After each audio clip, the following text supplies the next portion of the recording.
अस्सलामुअलैकुम वरहमतुल्लाहि वबरकातुहू। माज़ नाज़रीन, मैं हूं डॉक्टर माजिद और आप देख रहे हैं 5 मिनट की कुरान क्लास। तो मैं आपको खुश आमदीद कहता हूं।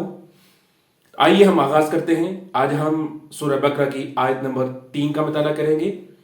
औज़ु बिल्लाहि मिनश शैतानिर रजीम, बिस्मिल्लाहिर रहमानिर रहीम। अल्लज़ीना युमिनूना बिल गैबि व युकीमूनस सलाता व मिम्मा रज़क़नाहुम युनफ़िक़ून। सदक़ल्लाहुल अज़ीम। पहले हम लफ्ज़ी तर्जुमे को देखेंगे।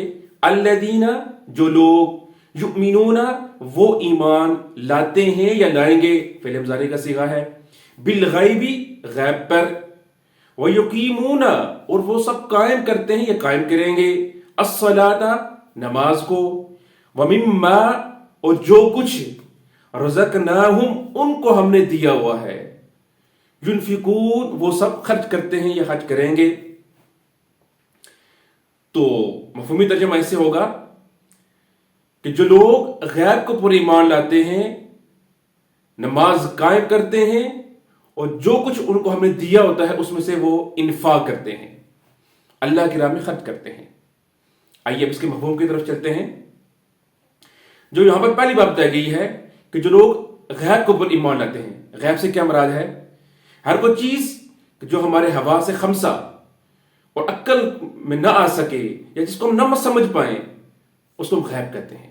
जिसको हम देख ना सके, मसलन अल्लाह ताला की जात कैसी है, उसका वजूद कैसा है, जन्नत, जहन्नम, फरिश्ते, अज़ाब कब्र और कब्र के सारे मामलात, आखिरत के मामलात, अभी हम सबसे ये पोशीदा है, ये हमारे हवास में नहीं आ सकते हैं, इसका जो अक्ल के ऊपर इदराक नहीं हो सकता है। तो ये सारे उमूर गैबी हैं, उनके ऊपर ईमान लाना हमारे लिए जरूरी है।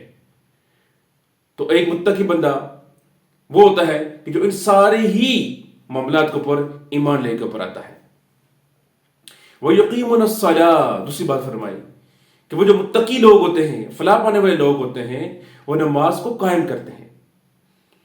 नमाज से कायम करने का मतलब यह है कि नमाज को बाजमात अदा किया जाए,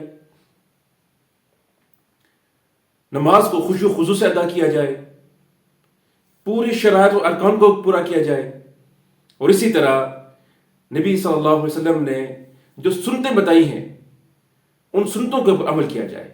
यानी जितनी भी नमाज की सुन्नतें हैं उन सुन्नतों को मलूज़ खत रखते हुए हम नमाज अदा करें।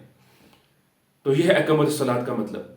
और अक़ामत सलात का मतलब यह भी है कि नमाज का जो निज़ाम है वो भी नाफिज किया जाए। यानी माशरे के अंदर यह होना चाहिए कि हर फर्द नमाज अदा करे, और जो लोग अदा नहीं करते उनके ऊपर भी जरूरी है कि उनको मजबूर किया जाए। और आखिरी बात फरमाई, मिम्मा रज़क़नाहुम युनफ़िक़ून, कि जो कुछ उनको रिस्क दिया होता है उसमें से वो इन्फाक करते हैं। रिस्क का इतलाक सिर्फ माल दौलत के ऊपर नहीं होता है, बल्कि रिस्क हर वो चीज है जो अल्लाह ताला ने आपको अता की हुई है, हर वो नेमत, हर वो अता जो अल्लाह ने आपको दी हुई है, वो रिस्क है। चाहे वो इल्म हो, चाहे वो आपकी कोई आसानी हो, चाहे वो रब ताला ने आपको माल दौलत अता किया हो, जो कुछ भी दिया हुआ हो, तो वो रिस्क है।